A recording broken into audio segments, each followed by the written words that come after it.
This is J. Krishnamurti's second public discussion in Ojai, California, 1978. That's all right, sir.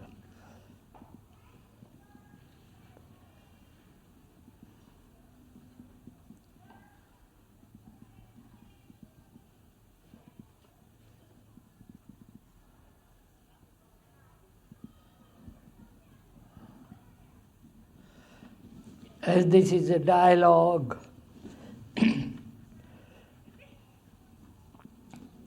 conversation between two people, but unfortunately there are too many people to have a conversation with two people.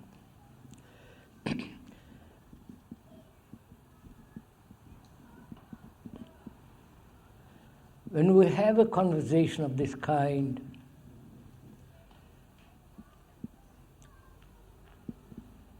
we are talking over together as two friends, perhaps our innermost deep problems that concern our daily life.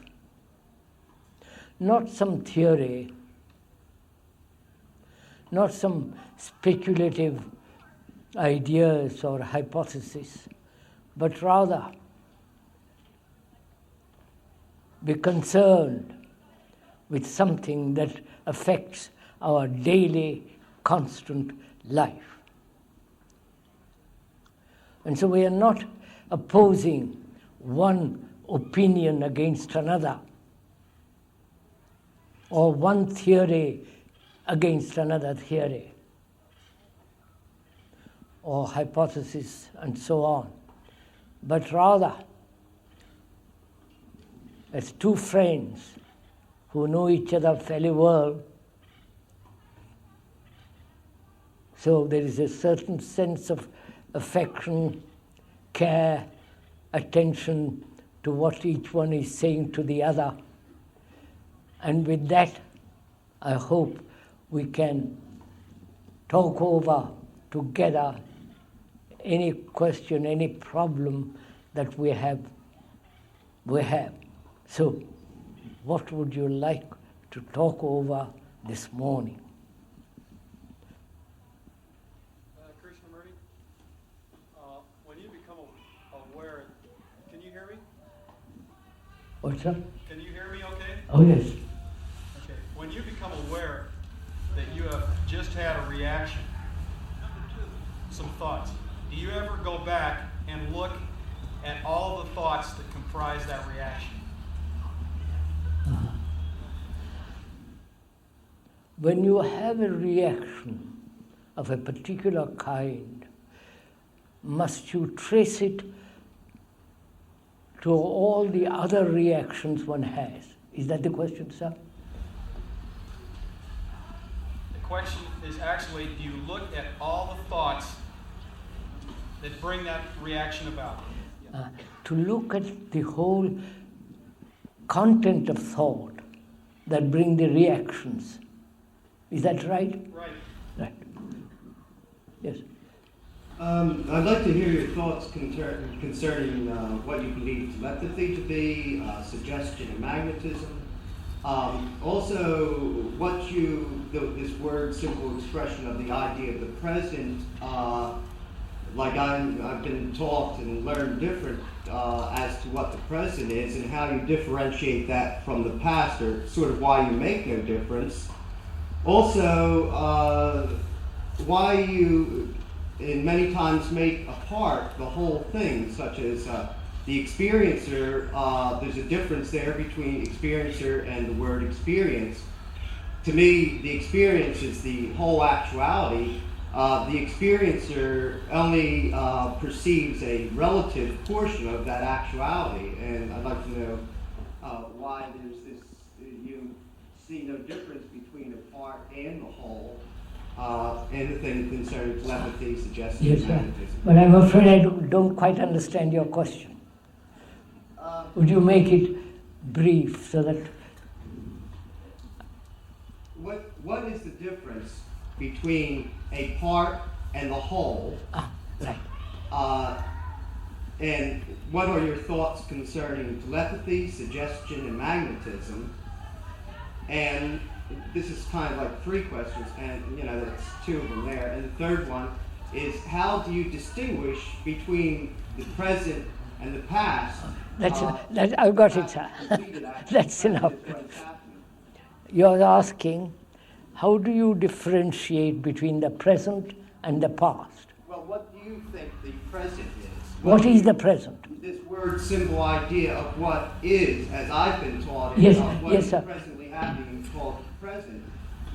Why past is only memories, past does not any longer exist, the same as future doesn't exist, it's only today, it's only here. So I now, understand it's your only question, sir.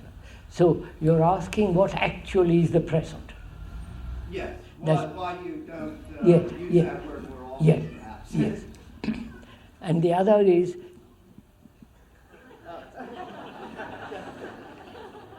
Yes. and the other is about magnetism. Magnetism, telepathy, and suggestion. Magnetism, telepathy. Incoming, outgoing thoughts. Yes, yes. How that works.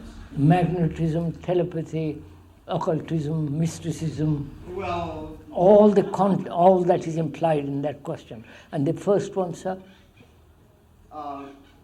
what the difference is between a part and the whole. Oh yes, what is the difference between right? That's enough. Okay. Right. Thank you. When you say that the observed is the observer,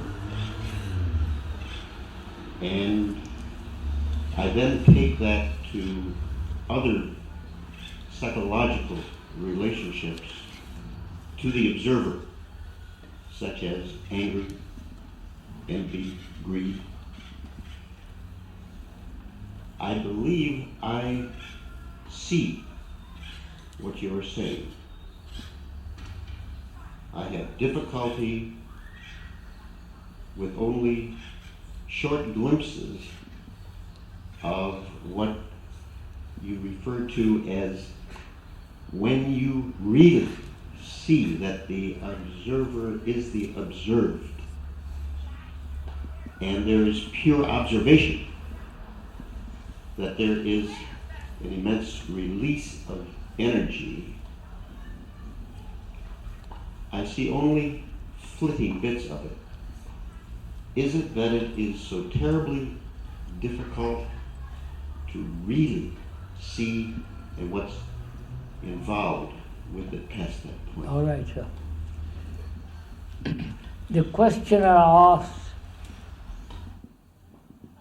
if you have heard all his question, have you? So I don't have to repeat it, have I? No? All right. Perhaps you could go into the question that is in my mind is, when one has investigated this clearly and begins to see how to translate this seeing into an action which is not somehow, in a sense, add to the confusion and the disorder, that perhaps the mind becomes occupied with communicating this seeing or formulating an action, and the action itself turns out to be destructive. I don't quite follow your question, sir. Well, it seems that the mind can either see or it can communicate, formulate, process.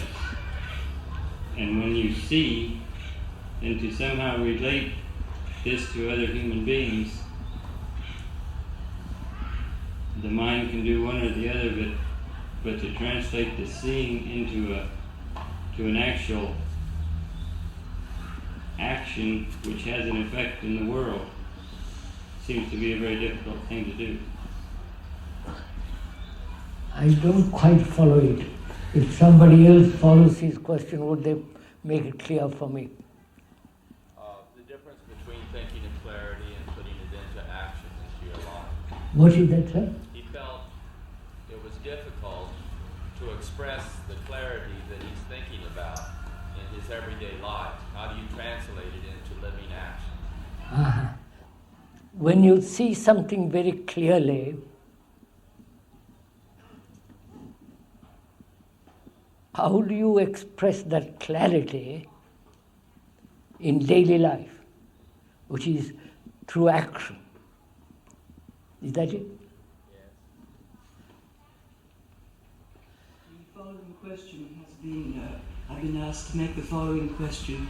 In the matter of the observer and the observed, there seems to be a fear that accompanies this, that one will be overwhelmed by what one sees in that way. Could you comment on this? Overwhelmed by whatever one is looking at, in particular fear. Right.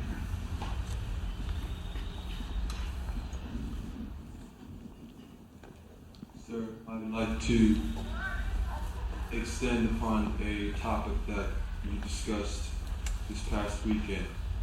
It's about the pressure,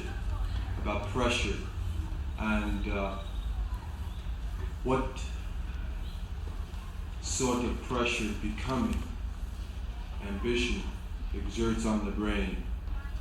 And the next part of this question involves self-improvement, because I've noticed that within the past 10 years in America, and especially here in California, there's been kind of a vast proliferation of many sorts of methods of self-improvement. I can separate these into two basic categories. You have the psychological area, where many people purport that you create your own reality by certain visualization techniques, and the others are in developing motor skills and thinking abilities, like speed reading and things like that. But also the question is, all these sorts of meditation systems, and they exert that, it exerts a pressure on the brain, and that included with the pressure to become successful in life, and that type of pressure. I'm lost. I'm sorry, you are asking, so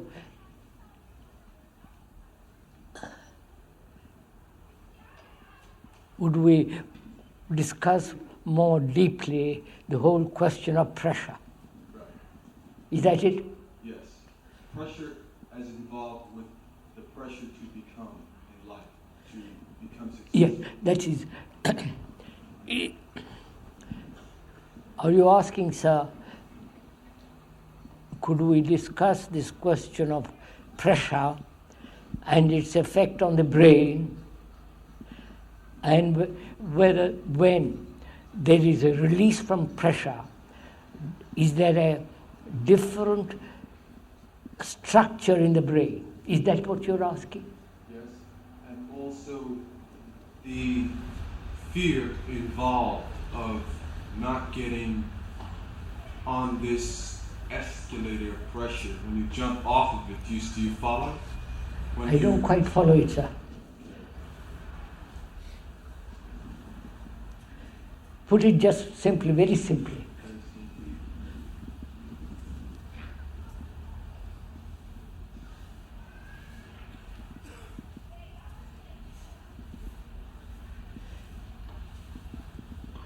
So, would it be help if we discuss this question of pressure and go into it in detail, then perhaps your question will be answered fully. Yes. Right, sir? Could we discuss that? Do you want to discuss this question of pressure? I would like to go into one, say the body must be light and sensitive in order to be attentive.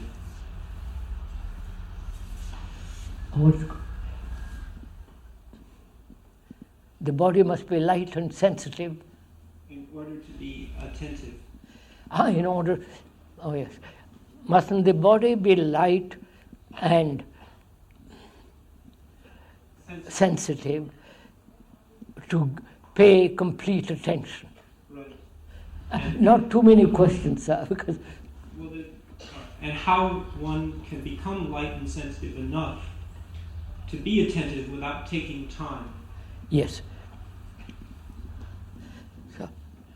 Sir, it is, I can understand what all you say and what you write intellectually, but to transform it in actuality becomes very difficult in the sense, when you say investigate and be aware, experience, it becomes an action. The experiencer as me is always there, and it's becoming rather than being all the time. It's an action.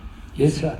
Now just a minute, sir. And how do I get rid of this? And it's like a dog chasing a tail all the time, and I'm yes, caught up. I understand.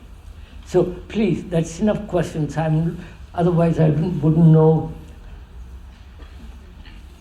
I'm not preventing you from asking your questions, sir, but there are so many questions.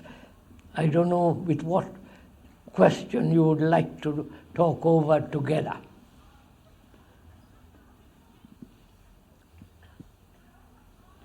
There's a question of pressure. Could we discuss that in our daily life, how that pressure and the various forms of pressure affects our actions, distorts our way of life, perverts or deforms the total comprehension of life? Could we discuss that? Would you like to? Perhaps all other questions will be included in that. Would it help if we discuss that? You're sure?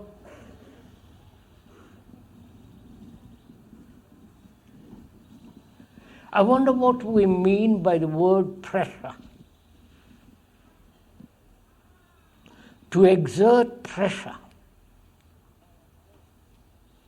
to weigh down by a burden, by a weight, by propaganda, by various assertions of people that this is right, this is wrong, this should be, this must not be. The weight of nationalistic attitude, religious pressures, economic pressures, the pressure of knowledge, pressure of tradition, and so on. Do you want to discuss that?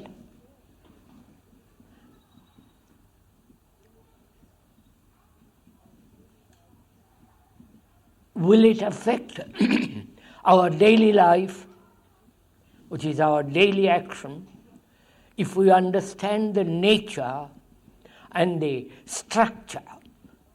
We are using the word structure as a movement, not something, physical edifice.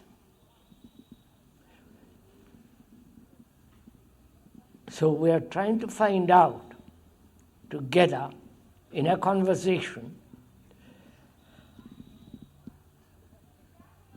what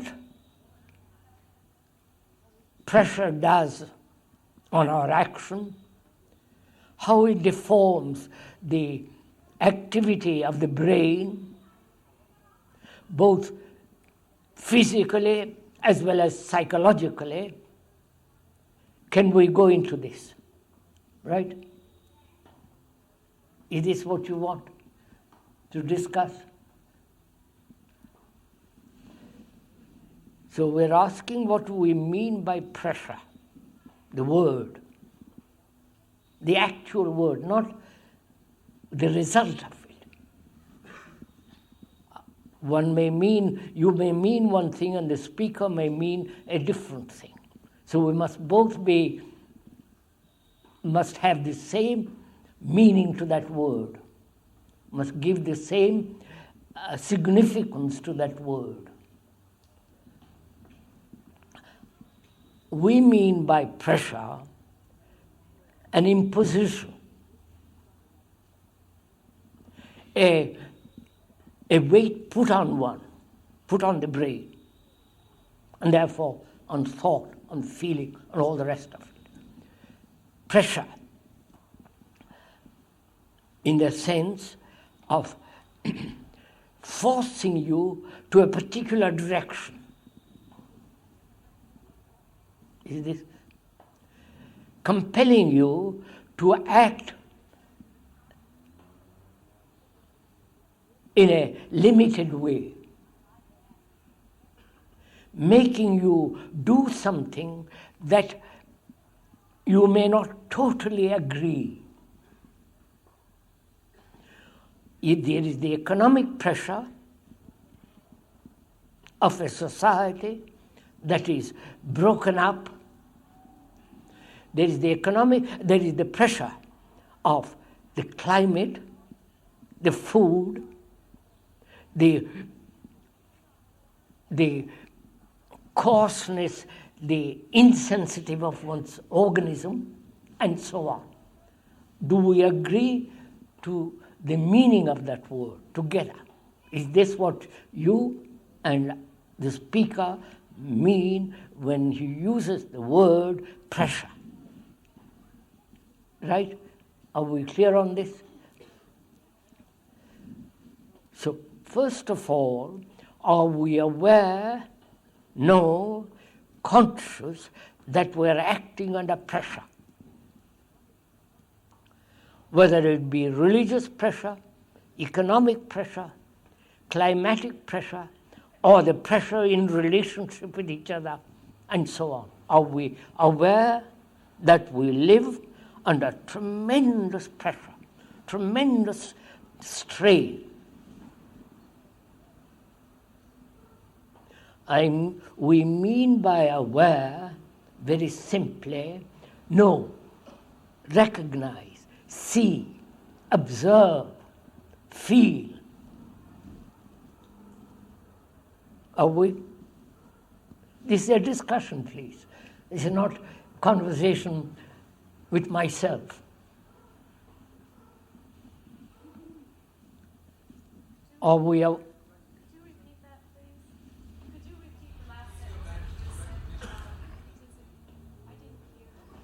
Do I repeat what I said? I'm afraid I can't, but I'll put it differently.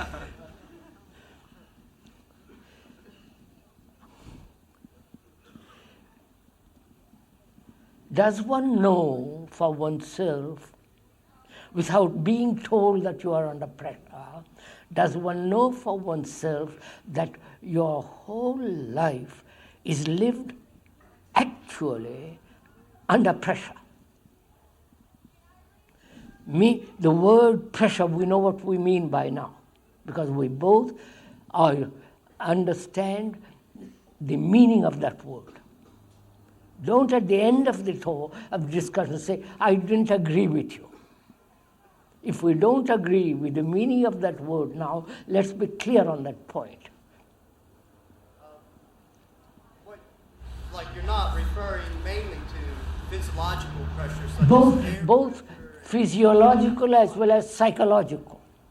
Well, I think most of the time, don't you more refer to the psychological, sociological pressures, and a little bit more than that, exactly if we choose to live without those pressures, how can we go about it? Such as I know some people in Philadelphia that have chosen to... We'll find out, sir. We will find out, first of all, if it is possible to live without pressure, and then how we will act if we are not under pressure, both physiologically as well as psychologically.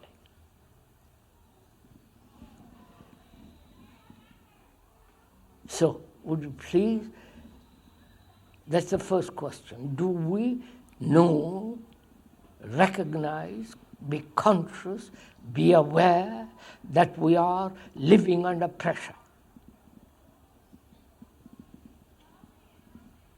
Most of the time, no. What? Most of the time, no. Perhaps not most of the time, part of the time. But it's really most of the time, but doesn't matter. We'll begin with part of the time.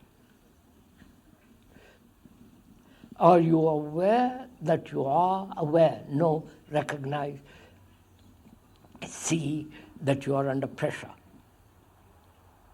Then, if you recognize it, don't you ask yourself, why do I live under pressure? Right? Do you? Is it possible to live not under pressure? We'll find out, sir. We'll find out later if it is possible or not possible. First of all, we're asking is, do you know, if you do know that you are under pressure, don't you ask yourself, why do I live under pressure?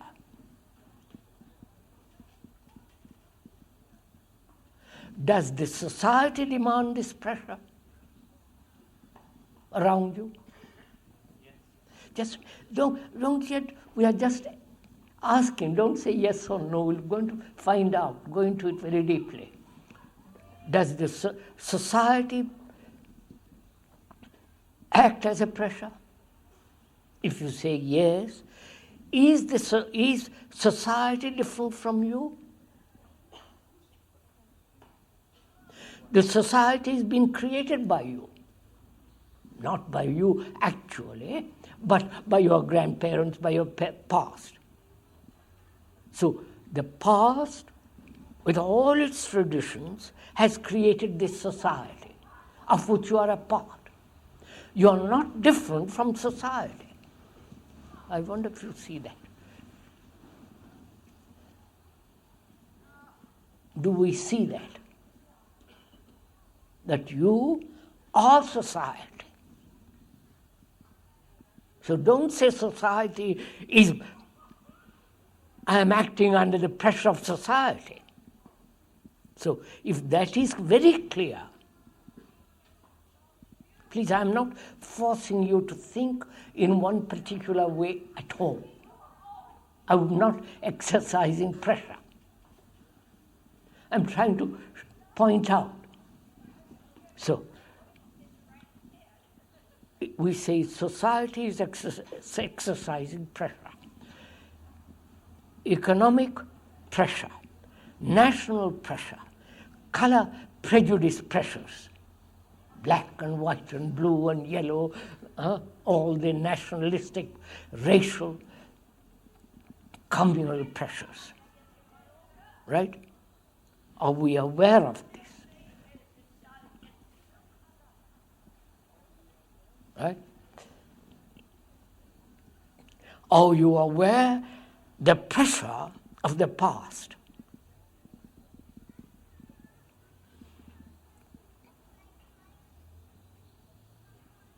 Which is tradition. That tradition may be 2 days old, or 10,000 years old, or 1,000,000 years old. The past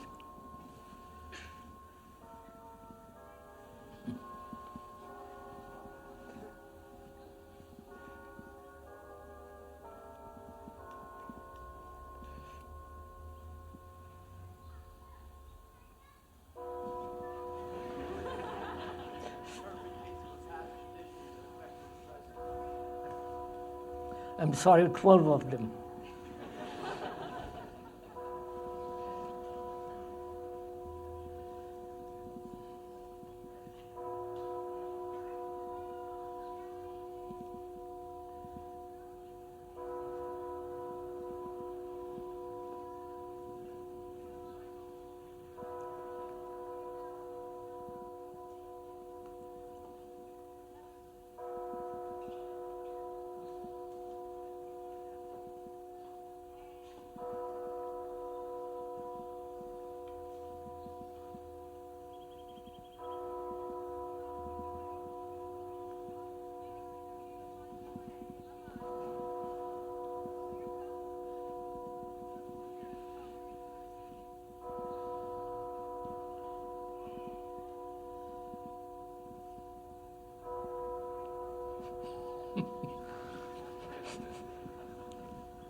I was once speaking in Rome, and there are 1,000 churches there.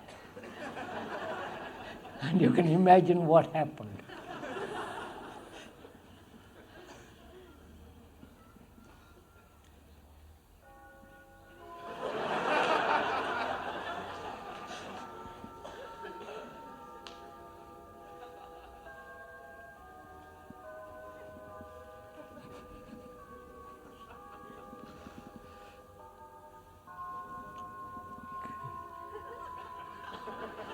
Shall I go on? Yes, sir. I wonder if you might add in your discussion the pressures caused by the lack of unity within an individual. Say, for example, there are different. Say there are different centers within each man: the emotional, his intellectual, his mind, and well, whatever else you want to add. Could you include that, perhaps? Yes, sir, you can include all those.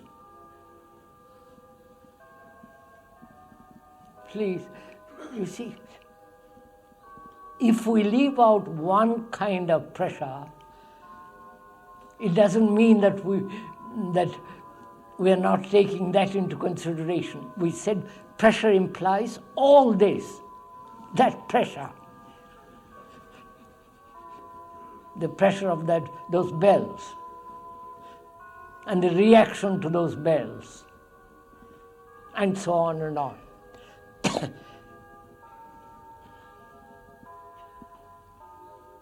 Is this a joke?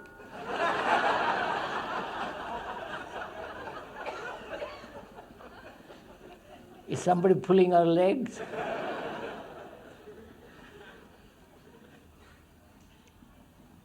Now,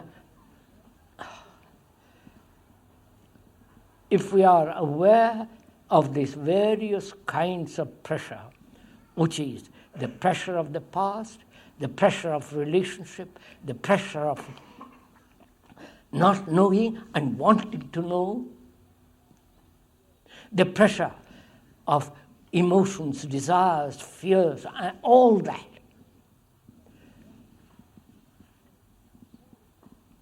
If you are aware of them, don't you then ask, why does one have to live under this kind of pressure? Is it that we so easily accept that we are so conditioned to live with these pressures? It has become a habit. It has made us dull, therefore we don't break away from that pressure. So what is the fact or the truth that why do human beings right throughout the world, wherever you go, live under pressure? Why? Why do you, as a human being, representative of all humanity, which is an actual fact, why do you live under pressure?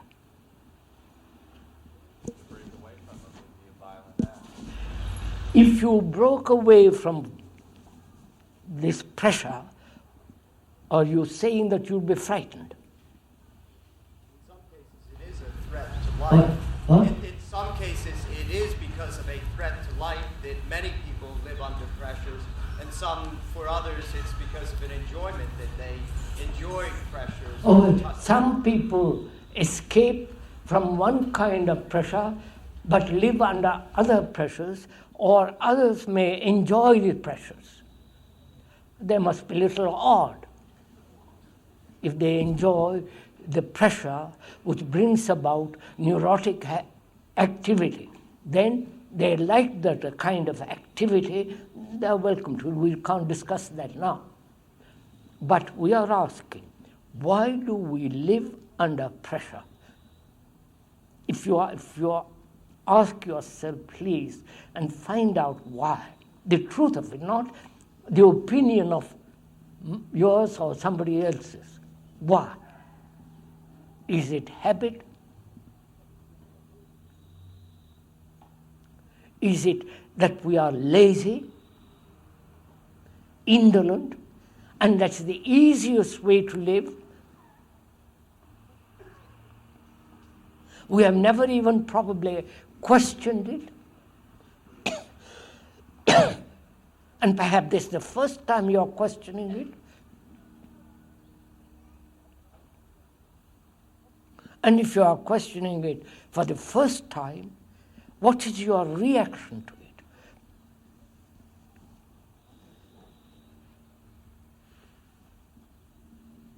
Sir, I feel myself to be the pressure.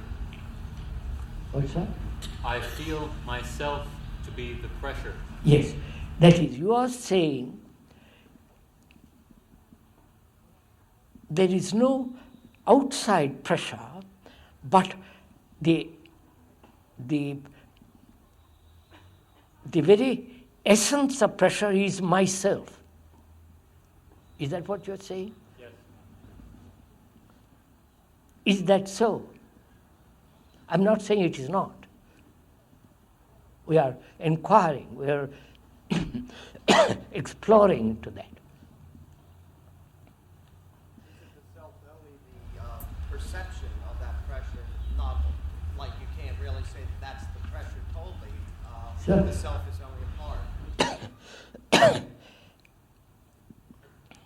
We said there is the social pressure, there's the family pressure, there's the pressure of the girl or the boy, the husband over the wife and the wife over the husband, the pressure of knowledge, the past, the pressure that is exercised by propaganda of churches, of various religions, of various gurus, of ideals and so on, so on. Is all that, does all that include in the pressure in oneself? You understand my question, sir?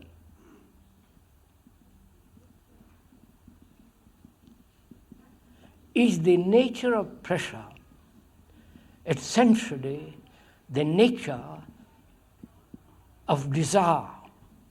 I'm just asking, I'm not saying it is.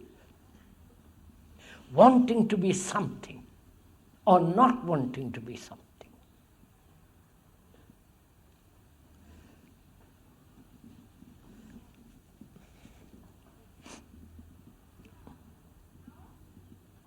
Because it's very important, it seems to one, that we understand the nature of pressure and find out if it is possible to be free of pressure, and what is the state of the quality of the mind, the brain, that is no longer functioning under pressure. These are the questions.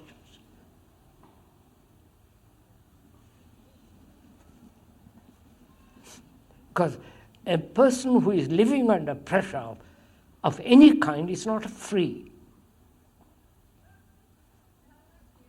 Right? If one lives under the pressure of a philosophy, which is the pressure, philosophy means the love of wisdom, the love of truth. If that love of truth acts as a pressure, because it's just a theory, then that also brings about a distorted action. What is the difference between that and passion? What? Is that the same as because you used to talk about passion? No. It is, no, not quite, sir. Is that what you mean? Passive awareness. Passion, not passive. Passion. Oh, passion. Yes. Not quite. passion a form of pressure? You see, it all depends what you call passion. What do you mean by that word? Do you mean by that word lust? No, I meant what you refer to as passion. Just a minute, sir. I'm exploring that. It's not what I mean, but what together mean. When that word passion, does it imply lust? Or there is a passion of a person who wants to make a tremendous lot of money. There is a passion or desire or the urge of wanting sexual release or wanting to be somebody or other. We mean by passion, at least what the speaker means by that word, there is passion when there is the ending of sorrow. We won't go into that for the moment, if you don't mind.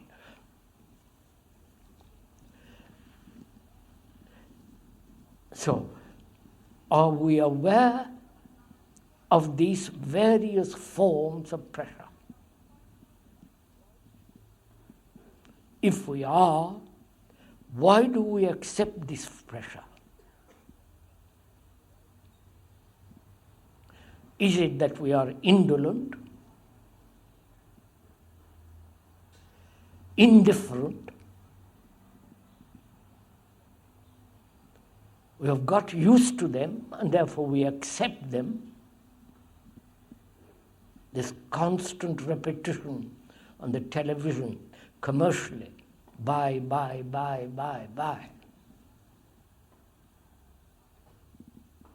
That acts as a pressure. So why do we live with pressures? Is it that we don't see what pressure does?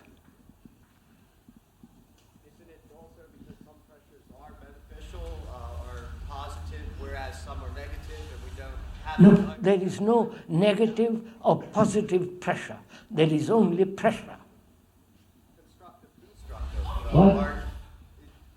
Can't you see the difference between destructive and constructive and destructive? There is no... Sir, just a minute, sir. By using the word constructive and destructive, we are then emphasizing there is a pressure which is constructive, pressure which is destructive. We are talking of pressure, not whether it is creative or not creative. No, if you are under pressure, obviously you cannot be creative. Whatever that word creative may mean. That's why if you are under pressure, whatever you do will be destructive. Is pressure something you're always under? Can pressure be something you're with? Yes, sir, that's what I'm asking you, sir. Pressure. Now, if one is aware of it, when I asked the question, it's absurd to live under pressure. Not absurd. First of all, the reason, the logic, the sanity of being free from pressure. Right? Because one has exercised reason, logic, and being sane about it. You say, is there a way of living in our daily life, which includes business, action, all the rest of action, without pressure? Which means, is there a way of living completely free from every form of pressure?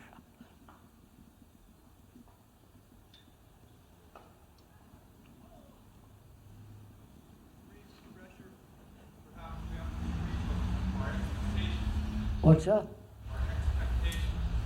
I can't hear. Perhaps we should be free of our expectations. What? He's saying that perhaps we should be free of our expectations.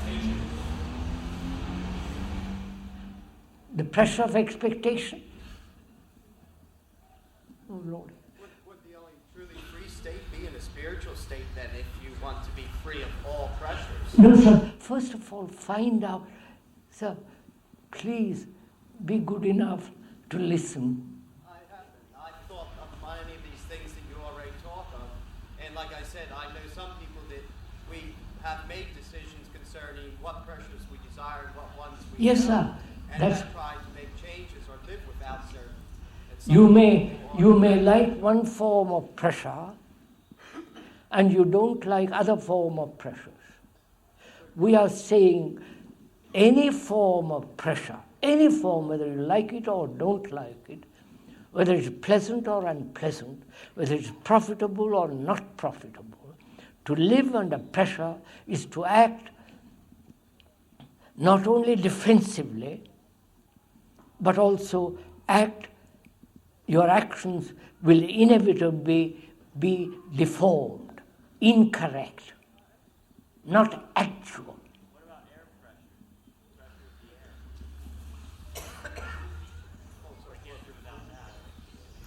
What's that?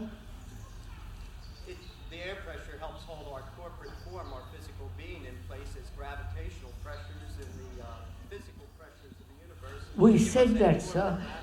First of all, do we see clearly that to act under a pressure brings about a deformation of action? It is not straight action. Not always distortion, but always affection. It always affects you, but not distortion is a negative connotation. No, sir, you. If we're speaking about pressure, then it seems to me we're speaking about lie. Without pressure, there would be no lie. So what we're speaking about is the problem of reacting to the pressure, not the fact that pressure exists.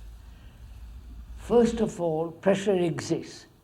And then, do we react to those pressures? There's where the destruction comes. Wait, that's what I'm.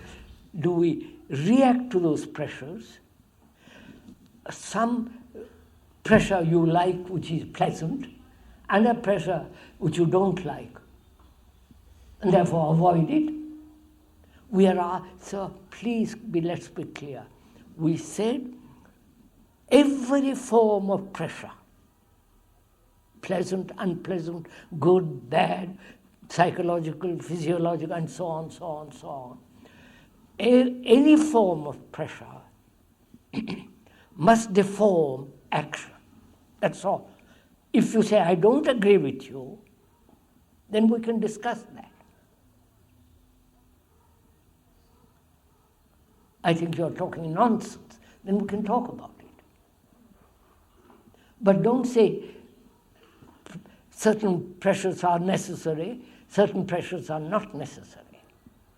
What I said, sir, was that pressure is life. And if we are life, then we are pressure. And the fact that we respond to pressure. Yes, sir. We said that. But Pressure exists. we can see that it exists. Yes. Without taking action. Yes. First of all, do you see pressure exist? And then your reaction to those pressures. That you like some pressures and you don't like some other pressures. No, I don't see that. I just see pressure. You mean, yes, that's all I'm saying. Just pressure.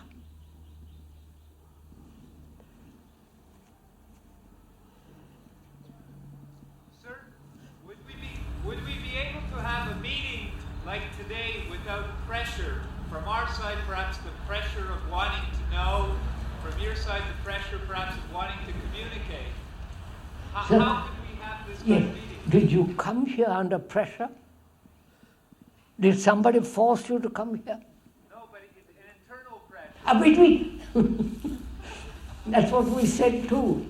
Internal or outward pressure exercised by another or your own desire, any form of pressure is distorting. That's all I'm saying. So you may agree or disagree. First, go into it. Let's go into it. Could you go into, I can't quite grasp your idea of the difference between the pressure that forms and that disforms or deforms, distorts.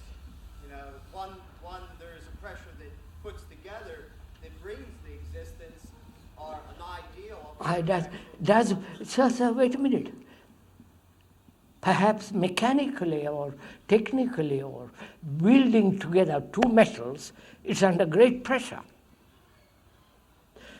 And the other is the pressure exercised by each one on each other. Does that bring about a union? Oh, for goodness, this is all very...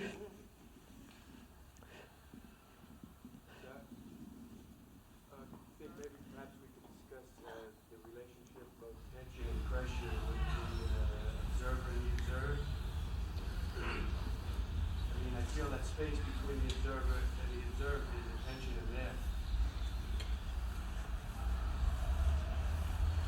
We said, sir, if you were there the other day when we were discussing in that little hall, the observer is the past. You may disagree with that. You are perfectly welcome to disagree. Let's talk it over. Don't say, I disagree with you and walk out. Or shut yourself and resist. We are saying the observer is the past. The past projects. And that which is projected, the observer sees. Right? That's clear, isn't it? No?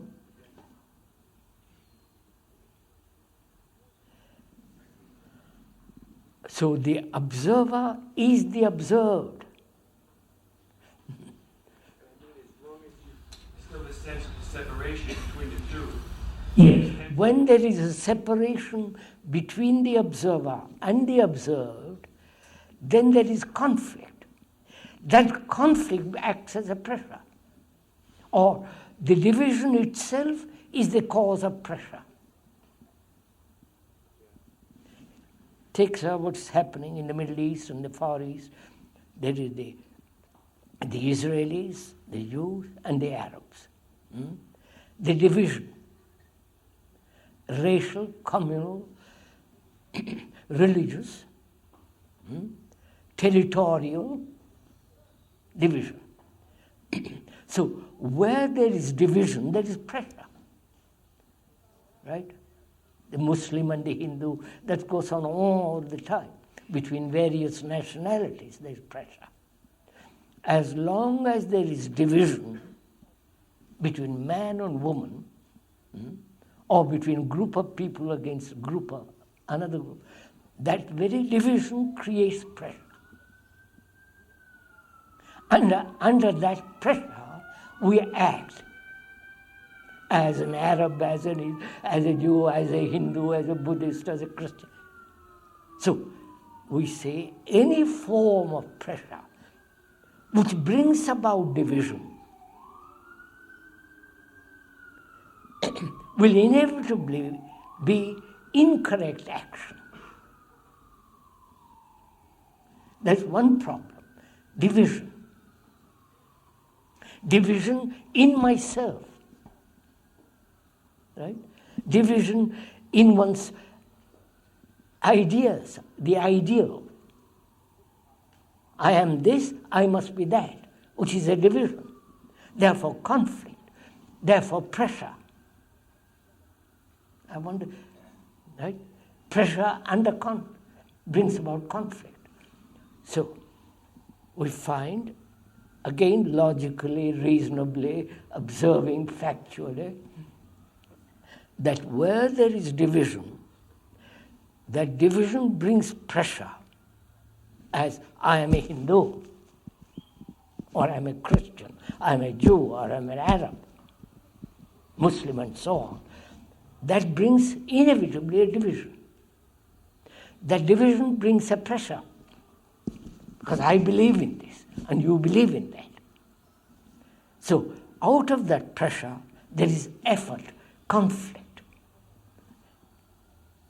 And we live under that conflict, with that conflict, which acts as a pressure. Well, I can't. Should we be saying that our likes and our desires are invalid? Beg pardon? Are we saying that our likes and our desires of society are invalid? Valid? I can't. What? Yes, I'm questioning the whole thing, sir. Could we be saying that? What? Could we be saying that they... Correct action is if you say it creates incorrect action, therefore you must have an idea of what you mean by correct action. Yes, all right. If you say this is wrong action, incorrect action, you're asking what is correct action, right? I'm asking your idea. Yes. Not my idea, sir. You see, you're all... You have to, I feel, recognize... I know, I object. I'm sorry. Sorry, it's not my idea. You want to know what's correct action. Your thought, sir. If I tell you, what value would it be? What value is it to talk of incorrect action? No, sir. Look, listen quietly, sir. First find out what the speaker has to say. Well, I agree with you about creating distortion in observation. I would not see something if it was not because of the sensation, the reception.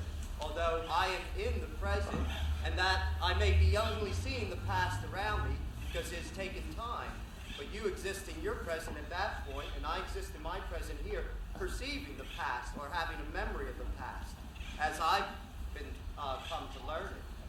You know, the past is what has been, not what is. Sir, might you give us all a chance to listen to this? Well, this is a discussion, I thought, in which everyone is jointly to be talking back and forth. You're one of 1,000. Well, many other people have no thoughts and are not thinking upon the subject. Are just following the sentence as they go along and have not thought it before. These things are discussions we've discussed many times in other parts of the country, at least I have. Mr. Krishnamurti, assuming one has completely realized and understood what you are pointing out to us about all the large pressures, and even though one can throw their television set away and try and dispose of as much as one can, there's still the society. I personally have the same conflict. If I go out with my friends, there's always the pressure, and then the only way for me to escape it, not to escape it, is to walk away from it. To just, instead of exchange it for one pressure, to become a recluse, which would create pressure again, just to walk away from it. But it's again pressure because then I miss people. Yes, quite. So would it be right if I suggested that, or said, put into words, does one see the danger of pressure? As you see the danger of a precipice or the danger of a snake. If you see something is dangerous, both physiologically as well as psychologically, then it's a danger. You don't go near it. But apparently, it is extraordinarily difficult to see the danger about something with which we are completely identified. If the speaker is totally identified with India, with all the superstition, with all that goes on there, then he belongs to a group of people opposed to another group of people. This division is the most dangerous thing, right? If I see the tremendous danger of it, I drop it. I'm not a Hindu. That's all I'm pointing out.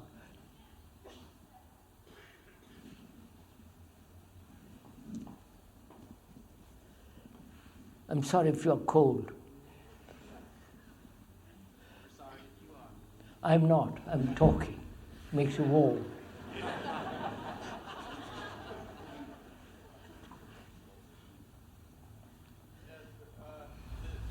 This dropping that you speak about sounded very easy. The division that I recognize is not to say that I am this or I am that, but to say that I am. To say that I am. Instead of I am this or I am that, I am. Oh, if instead of saying I am that, I am this, just say I am. You know, just a minute, sir, when you say I am, I wonder if one realizes the meaning of such a word, those two words, I am. I believe, or rather I've discussed this point with some people, well-known scholars and religious people. Only God, according to them, can say I am, right? And nobody else can. If you're God, then it's all right. Well, all right.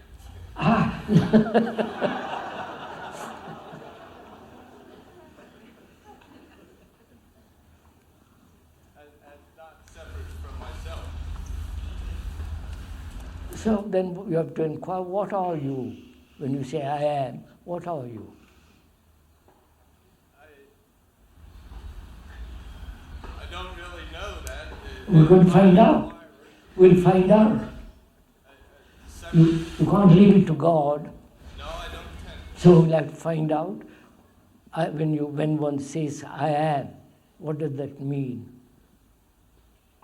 The name, the form, the bank account, if one has, the attachments, whether to a furniture or to a person, attachment to an idea, all that and more is what you are. If you say, I am not all that, then what are you? An idea, a conclusion, a supposition, then it is the result of thought. So, as long as you think, you say, I am. If you don't think, what are you? Sorry, this is no problem, this. Sir, would it be right to say that I am a manifestation of energy? All right, sir, but what does it mean? Why do I have to assert I am and then give a meaning to it?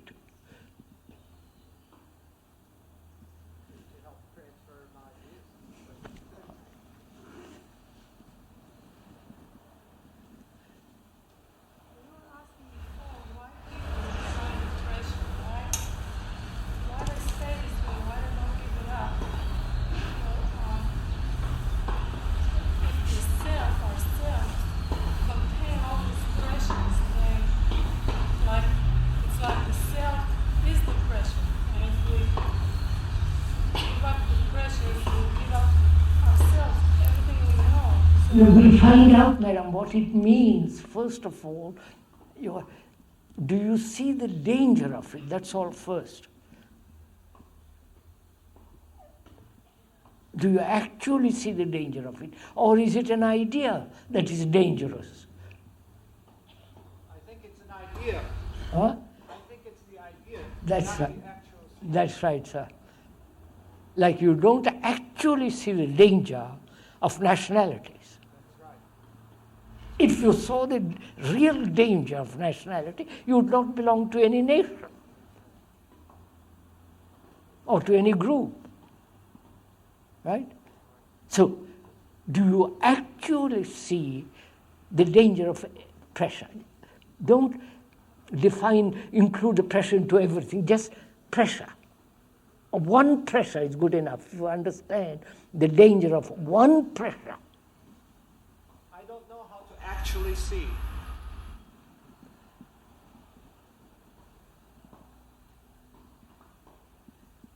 So, actually see. What do you mean by that? I see ideas. Intellectually, I can see the danger of nationality. Now, wait a minute.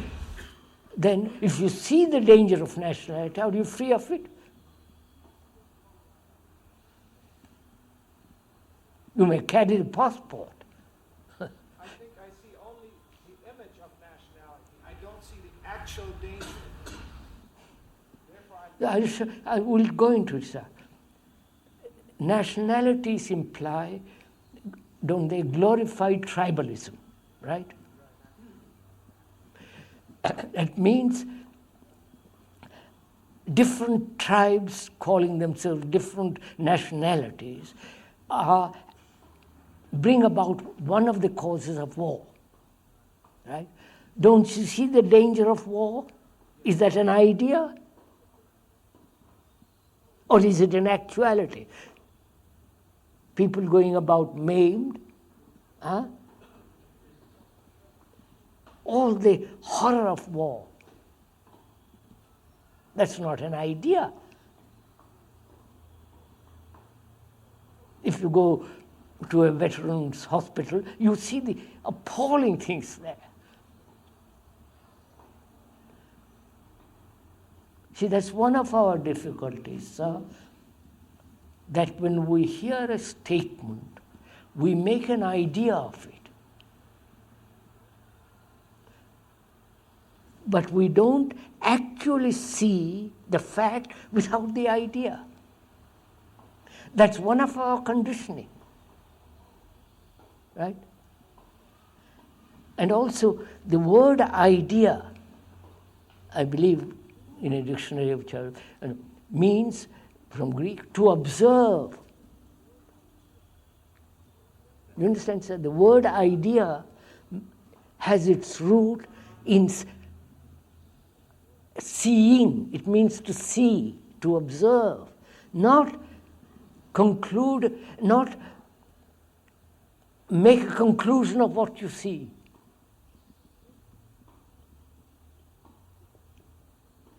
Right?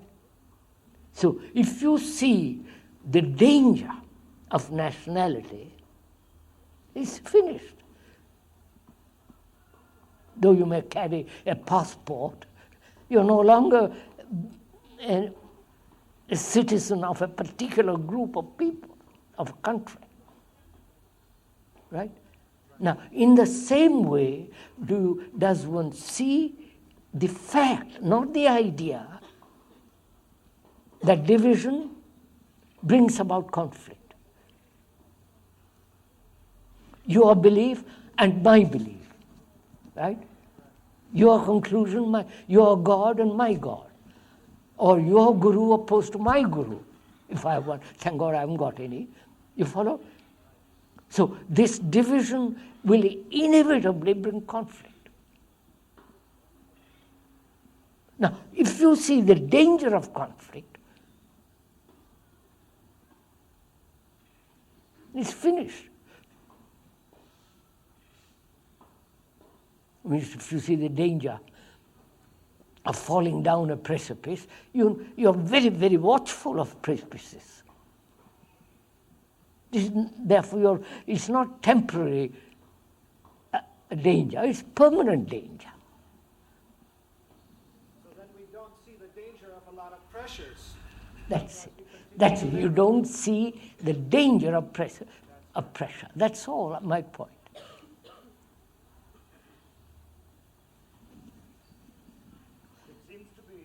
Relatively easy to see the division between nationalities or races and those kind of external things, but I don't see how there is not a division between the observer and the observed.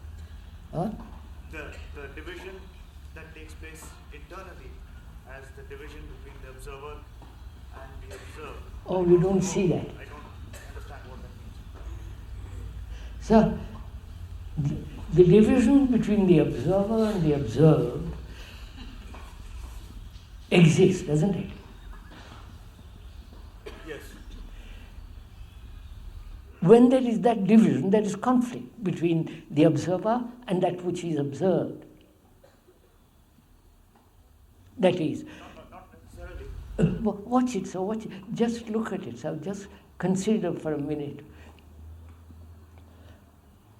When the observer says, I am greedy or I am angry, then the observer acts upon anger, right?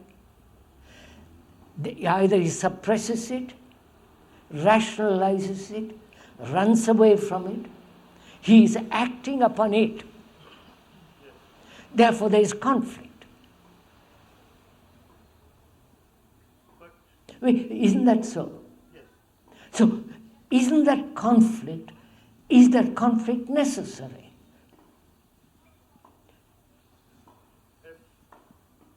If that action is not taken... We'll find out, sir, we'll find out. If you see that conflict is out, when there is conflict, out of that, any action will be distorting. So, if one wants to act correctly with regard to that greed, then one has to find out why this division exists at all. Division between the observer and the greed, right? That division seems to be there as something inherent. I question it. I don't see it otherwise. No, is your anger different from yourself? It's part of that which constitutes myself. It's part of you. Yes. You say that, do you actually part of you? Therefore, there is no division. Well, there is something else in me that... Then that something else is a good old idea that there is some super consciousness. No, I don't mean it that way. I mean that, well, I feel angry and I know that that is part of my personality at the moment, but I also feel myself as an actor who can possibly act upon All right, at the moment of anger,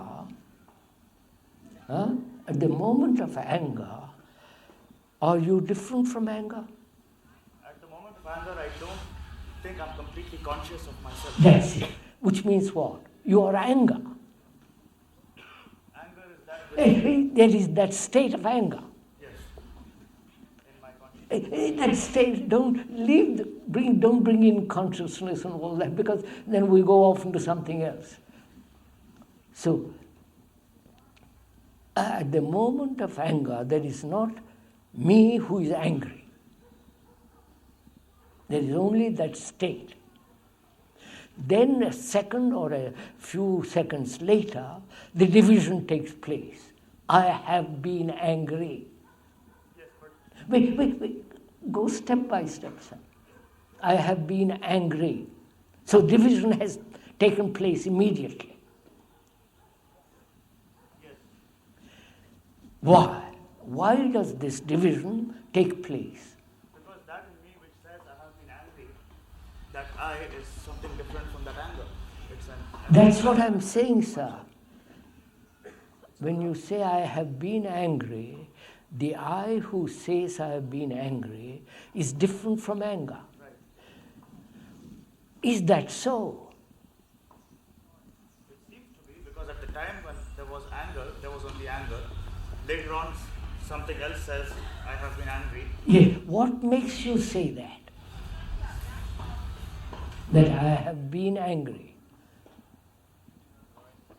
It's a bad feeling. No, it's not because it's a bad Look feeling. into it, please. Don't accept what I'm saying. Why do you say, I have been angry? Why do you bring the division in? Because that anger was destructive. No, go into it, sir. Look into it a bit more. Perhaps I have an ideal that I shouldn't be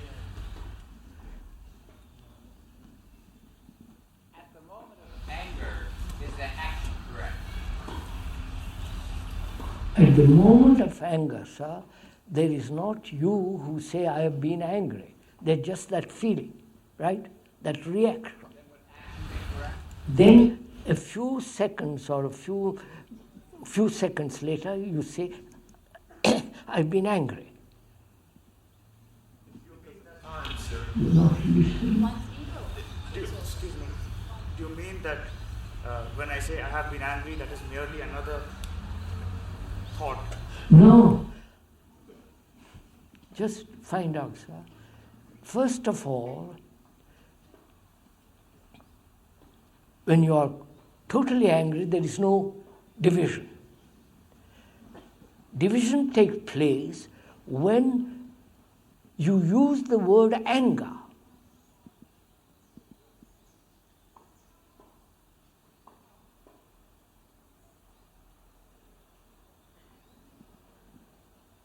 Because at the moment of that feeling, you don't say I'm angry. You just, there is only that state. Then you recognize it. The recognition, the process of recognition is through word. You recognize, or put it differently, you recognize it. You can only recognize it by saying, by knowing that you have been angry, which means the past. So the past, which is the observer, says, I am different from anger. Oh my goodness, this is so simple. If we said I am anger, would that be no pressure? At that second, there is no pressure.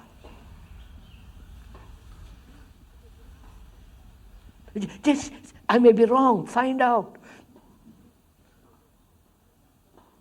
So, which indicates something extraordinary if you go into it. Facts, what is, can never be under pressure. Doesn't bring pressure. Right, sir?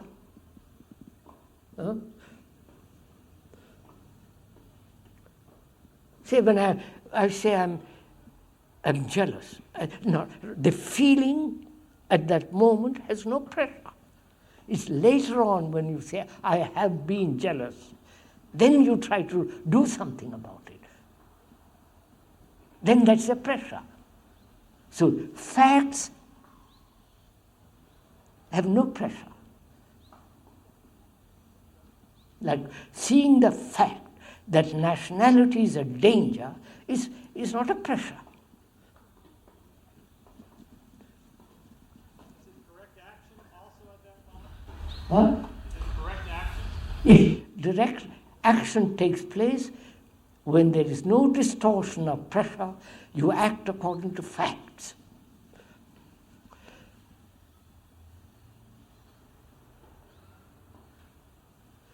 What time is it? Is it correct action? 10:00. How long? 5 minutes to 1. Which came first, the chicken or the egg? There is an answer to that question. What that, sir? There's an answer to the question. It's quite simple, and it's just one word. Which came first, the chicken or the egg? And there is an answer. Which came first? It makes quite a lot of sense, and it fits. It's a question been asked for a long time. Many people ask it and never bother to answer it.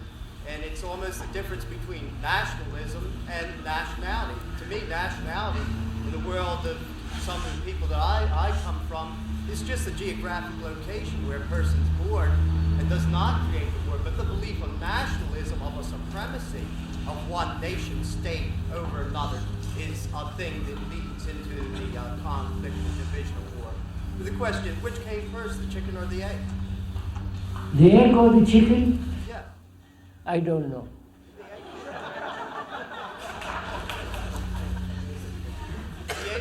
There were eggs before there were chickens. Reptiles laid eggs. It seems to me, sir, that's rather irrelevant question which came first, the egg or the chicken. In the whole logic of the thinking involved in many of the questions of division, conflict, and so forth. During the moment of anger, which is violence,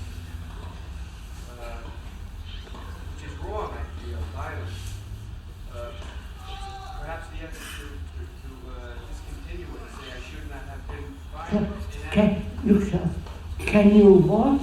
Is there an observation of that feeling without naming it? The moment you say anger is violence, right? But I'm not naming it while it's happening, but it's still violence, right?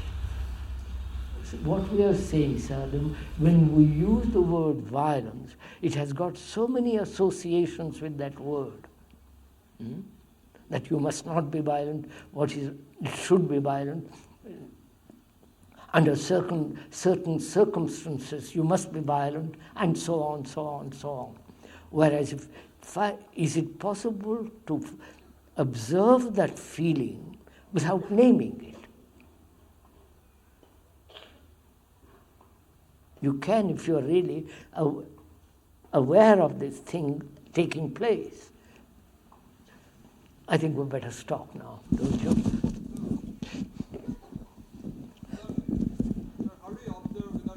Observer. How do you observe? Without bringing in the observer. By not naming, by looking at something, sir, experiment with it. Try to find out whether you can look at something without naming.